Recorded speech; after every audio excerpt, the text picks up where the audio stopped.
All right, here we are at the end of section 4. So I have repeated the vertical stripes with colors B and C in the same way that I did with A and B down here.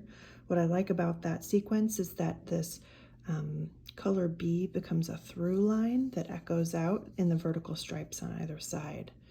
Now I did count my rows to make sure that I had 30 up here because I had 30 down here. And you can't see it super well. Let me bring this closer. What I found is that I'm a little bit below my line, even though I did have the same number of rows. So what that tells me is that I just packed these rows a little bit tighter.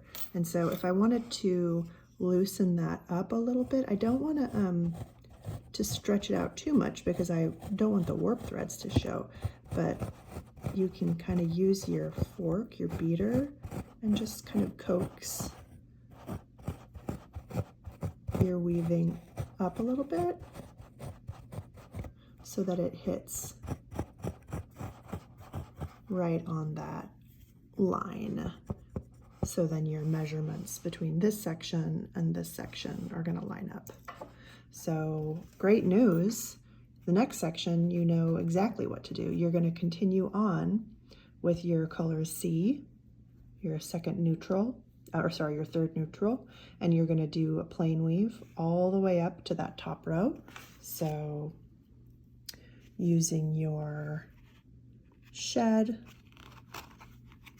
on every other row, still making sure that you're not letting your tension pull your selvages in, leaving that bubbling. And oh goodness, this is a great moment because look what I did. I went back the same direction rather than going in the correct direction. So I'm going to go ahead and pull this through and show you. That's what happens if you weave, if you go over, under, and then over, under 2 rows at the same time. It'll just pull out. So the good news is that you can't make that mistake and not realize it. The bad news is you just, wasted 10 seconds of your life. So we're going to come back now and make sure that we do it right. So if my last row here ended with an under, I need to start with an over, and I should be coming through in this direction. You might notice too that it's getting a little bit more awkward to weave as you get to the top of your tapestry, and that's just because you don't have as much room up here. That's why also you might feel at this point like, why are we making such a small tapestry when there's so much extra room? But it gets really hard to weave if you get too close to the end. And then the other thing you'll find when we take these off the loom and tie them off is less than 3 inches to work, or 3.5 inches to work with on the end is just, it's really hard to tie your knots for the fringe. You can always trim it down, but you can't obviously make it longer after you have already started your weaving. So there we go.